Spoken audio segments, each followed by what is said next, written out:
Yo, what is going on, guys? It is your boy Optic Scumpy here today, bringing you the post-event vlog for Season 2 playoffs that were hosted by the CWL and ESL.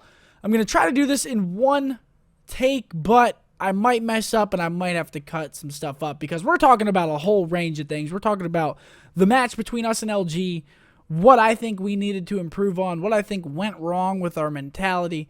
Like, there's a couple of things that we're going to be talking about, but first, let me just talk about this. So I postponed making this video for like 5 days because I knew everyone's emotions were really high. And obviously we were disappointed in ourselves, but you guys were also disappointed in us. So it was like, I really didn't want to publish this video or make this video 5 days ago because everyone would have been mad. The comments would have been a mess. It would have gotten really ugly. So I decided to postpone it until now, which it is Tuesday. We lost on Thursday of last week.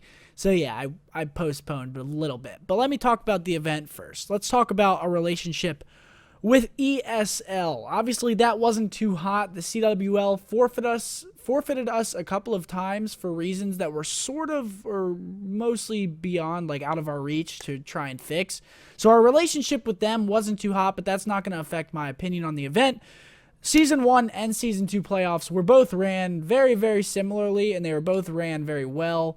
They catered to the players. They had food for us. They had warm-up stations. The scheduling was good. Like, the way the event is run is great. There's no slow turn. The way the event is run, they do a really good job. So, you know, shouts to them. Like I said, I'm not going to have a bias because obviously our relationship wasn't too hot, but they did a good job. They ran the event well. And overall, it's probably like one of the better events of the year. If I can't really think of one that was run that much better than it. It's one of the best run events all year so far. So good job to them. But let's talk about our match with LG, which I know a lot of you guys want to hear about. I don't really want to talk about it, but you know, gotta hold the L sometimes. So let's get into it. We're going into the match super confident. We're like, all right, we're going to beat these guys. We're going to move on. If you won on Thursday, you didn't play until Sunday. Semifinals and finals were both on Sunday. So if you won Thursday, you literally didn't play for 3 days. So we were like, all right, let's just get through this Thursday match. We'll have a 3-day break. We'll be able to go over stuff, scrim a lot, and be able to, get our stuff done. So we were like, all right, let's go. Let's just win this match. So we go in. We play Breach Hardpoint first map. They beat us on that map, actually, in the World League not too long ago, actually. It was probably like 2 or 3 weeks ago. They beat us on that map pretty convincingly. So we were like, all right, let's come out with the fire. Let's go hard. We're going to have to completely shut it down if we want to win this map. We come out and we mollywopped them on the first map. Like, I was like, oh my goodness. Like, we were world starring first map. We won by 125 points after they beat us like by that much online. So we were feeling really good. We were like, oh, let's go. Let's get it. No way we're losing this series. Next map, Evac Uplink. Their best map. Literally their best uplink map. I think that's what they were telling me, at least. We come out, beat them 11-10. That is such a morale kill for them. It's like, it's so demoralizing for them to have, or to come that close to beating us on that map, and then for them to fall short. Like, their morale was low, so we're up 2-0, and I'm like, all right, their morale's low, they're kicking themselves, and they're like, all right, we have a lot of momentum right now. So we go into Fringe SND. If we would have won that map, I guarantee we would have 4-0'd the way the rest of the series went. But we didn't play that map very well, and the reason for that being was Study was just going off with a sniper, and it was really hard to like do anything. But I kept trying to like work around him and play calls so that we could just hit bombs out, but we weren't doing that, so we sort of shot ourselves in the foot. If we would have went with that play call strategy, like hit bombs out and just hide on defense and let them plant, I think we would have beat them if we could have just taken Study out of the game.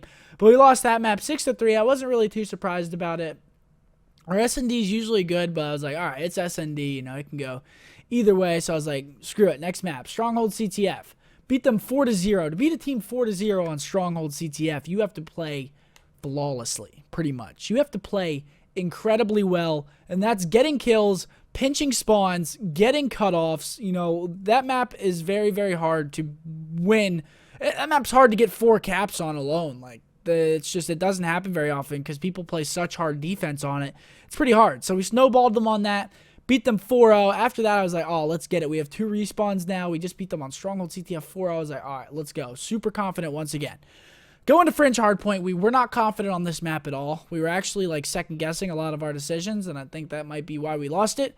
We got outslayed a little bit also, but I think, again, that comes in with us rotating poorly and us dying off rotations and not holding spawns very well and a whole bunch of other problems. So I wasn't really surprised when we lost that map either, but I was like, all right, this is a respawn, so we still have a very, very good chance of winning it, if that makes sense. So I was like, I wasn't surprised that we lost it, but I didn't think that we were like gonna lose it going into it, if that makes sense. It probably doesn't. But we lost that map by like 80 points. We lost Grandma Hill twice, just didn't play well.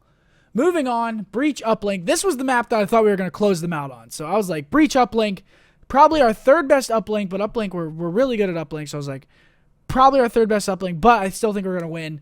They came out hot, went up like 8-1 on their good side. We just couldn't shut them down. Saints had an insane game. We just weren't getting kills. That's what it comes down to. We didn't get kills. They outslayed us a ton, but they barely won. And it was like, oh my goodness, now we got map 7. I wasn't too nervous going into map 7 though, because it is one of our best SNDs. I think it is our best SND, which is Redwood. So I was like, all right, screw it. You know, we got this Redwood SND, bread and butters, right? Wrong. We were getting first blooded everywhere. It comes down to the same reason that we just weren't getting kills. It's like we were getting first blooded, weren't staying alive in situations that we needed to. There were a couple 1v1s that we lost. Like, just everything. We played that map pretty bad as well. So we played the last 3 maps just really, really poorly. Had a 3-1 lead and lost it. That's so demoralizing. Oh my gosh, I was so pissed off after we lost. That was probably the maddest I've been in a while. Honestly, that was just annoying because we haven't choked a lead like that in a while. But moving on into what I think we did wrong. So I think that simply we got enough practice online. I think we got enough practice, like enough. The minimum amount that we needed, I think that we got, okay? So we could have played more, and I think, you know, it could have helped us a little bit, but we got enough practice. I don't think that online practice was the reason that we lost the event. I think that if we play like for a week straight before a tournament, I think that we're usually good, and I think that we probably played like 5 or 6 days in a row. So I think that wasn't the issue. Maybe you guys will disagree, maybe you won't. I don't know. But the problem that I saw was that Damon arrived Monday, me and Ian arrived Tuesday, Matt arrived Wednesday, but didn't get to the event until Thursday because he was at home because he lives an hour away. Other teams were scrimming on Wednesday night, and we're not used to this because we usually get to events Thursday, play Friday. But this event we got to it Wednesday and played Thursday. So it was weird. But that's not an excuse at all. So other teams were scrimming on Thursday or Wednesday, sorry. They weren't scrimming a lot, but they definitely got like the minimum in. Like if we would have played one scrim series before our match, I think that we would have won. So that's probably the most annoying part. I think that like literally if we would have made it past Thursday, I think that we had a very, very, very good chance of winning the event, which is the most annoying part because we didn't prepare Wednesday. And Thursday morning before our match, we were supposed to scrim H2K, but we got there just a little bit too late. So right when we got there, H2K had to go play Envy, and LG and Envy were literally there for an hour before us scrimming. So like we walked in and saw them scrimming, and then they were like, okay, Envy, you got to go. H2K, you got to go. So our scrim just leaves. And then the only practice that we got at the event itself was playing an 8 series with LG. Like, we literally split up teams and played against each other. So it was like, we fucked up bad. And that's why I think that we lost the event. We didn't play before our actual match. We just thought we could get away with playing regular pickup 8s, and that was like the problem. So it is what it is. We learned from it. We're definitely never not going to scrim before a tournament again while we're there. Like it won't happen, at least for a very, very long time until we become stupid again, but I don't think it'll happen for a very, very long time. So that's that. Place 5th through 8th, whatever you want to say. You can say we got last, whatever, but 5th through 8th. We still qualified for champs, which is a positive. We qualified for champs. I think we qualified at last event, though, at Season 1 playoffs for winning the event. But we're the 2nd or 3rd seed for champs going into it. And, yeah, we just didn't have the best tournament. So I want to thank you guys for watching the video. Please don't be too cruel down in the comments below. I've already handled the L. Like, I already got it. But, like, I don't know. It's still annoying to see a lot. But thank y'all for watching the video. Hope you enjoyed it. If you did, please drop a like on it. It really helps out the channel. And as always, guys, this was your boy, Scump. See ya.